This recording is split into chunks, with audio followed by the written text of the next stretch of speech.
No problem. Mr. Chairman, members of the committee, my name is Dalton Locke. I represent a company and I'm a founder of Diversified Botanics in Draper, Utah. Last year we put over $30 million into our company. We have over 85 employees. And so you're gonna hear two words that sound alike but mean completely different things. One is a natural extract, the other is synthetic drug. If the committee cannot tell the difference, Utah is going to pay this price. I'm not here to ask you to go easy on this industry. I'm asking you to actually go harder, in the right direction though. I've worked in this industry before anybody even knew what the word Kratom was.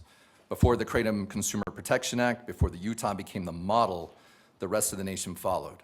I know the plant, I know who uses it, and I know what companies do the right things and which ones cut corners. And that's exactly why I'm standing in front of you today. I'm asking you for stronger rules, not weaker ones, stronger ones. Because I will not watch bad actors drag down our industry that's helped millions of Americans, and I will not stand by while the legislation bans a product that works, to go after the product that's already illegal. Let me be absolutely clear about what's at stake here. There's a claim circulating that natural kratom extracts are the same thing as synthetic 7-hydroxy tablets.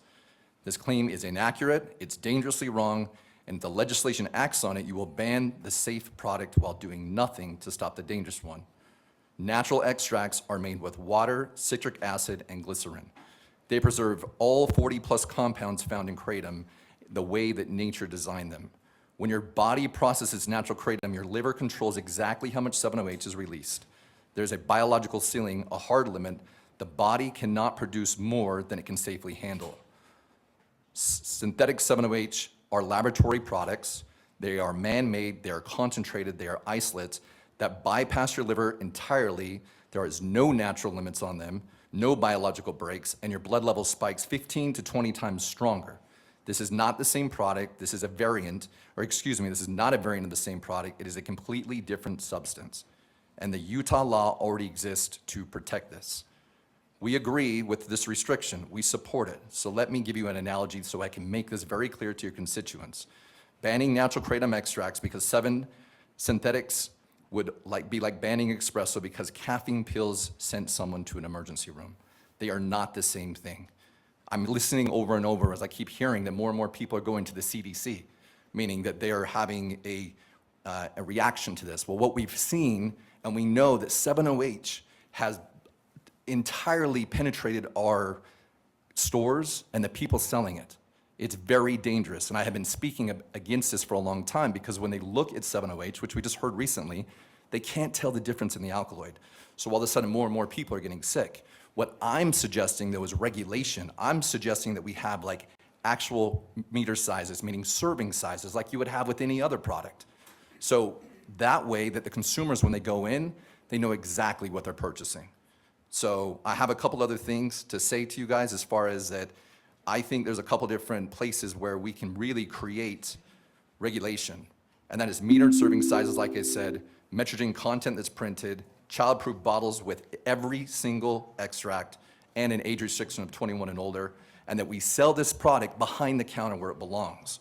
We as a company don't want this falling into the wrong hands. At the same time though, there's millions of Americans that need this because Utah was the first place to do this originally for the KCPA, and I believe Utah can be the gold standard and do things right. All right, thank you. It looks like we have a couple of questions from the committee for you, if that's all right. Yes. All right, Representative Sawyer. Thank you, Mr. Vice Chair. Curious about your comments. You said you're in favor of more rules for this. Correct. I know you mentioned a few of them there, but what other regulations would you want around kratom to help keep it safe? Absolutely. So whether it is sold in a gas station, which I believe is a very safe place for it, so that people are not having to go to places like smoke shops where they might feel uncomfortable, or other tobacco stores, I think we should be able to sell it there.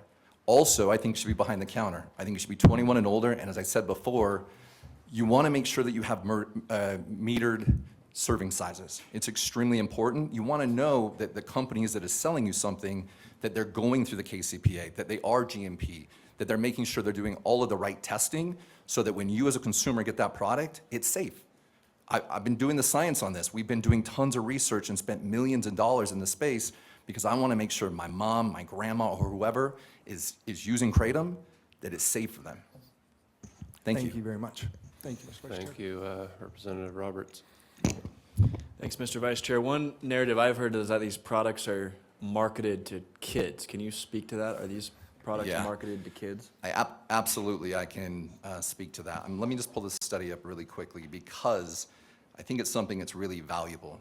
The Substance Abuse and Mental Health Service Administration, they've conducted the largest national drug survey in America, and they're finding that adolescent kratom use is less than half of 1%, meaning less than 0.5%. The average kratom user actually in America, though, is 40 years old, just like we heard over here.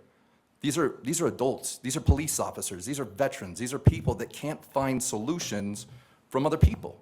If they did, they would have it. They don't want to take cannabis, they don't want to take opiates, they don't want to do these things. And so what we're suggesting in the state of Utah is to take something away that has been helping millions and millions of people for a long, long time. You know, I didn't invent kratom. Kratom comes from Southeast Asia. It's been used for a long time. And actually, in Thailand, where they banned it originally, in 2016 in December, they actually, on December 25th, they all of a sudden then decided they were going to keep it in commerce. So we're seeing people reversing these things all over the place because kratom saves lives. Thank you. Looks like we have another question. Representative Peterson. Thank you, Mr. Vice Chair. I've got a question. First of all, I want to just say this is the first committee hearing that I've ever had where I have serious beard envy. Everybody in the audience, good work.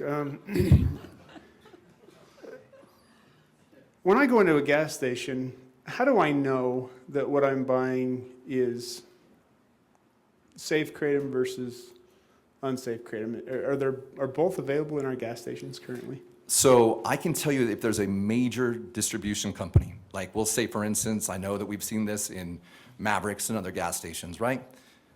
Those people that are selling that product, they only selling products that are FDA certified, meaning that they've gone through all the testing that would be in a GMP facility. They should be doing their own studies. UDAF would be looking at those products, which is why we actually got behind and we said, listen, this needs to be taxed more. And those people that are actually putting products in there that are dangerous, they should get fined, not $5,000. That's a slap on the wrist. Like, that's no big deal.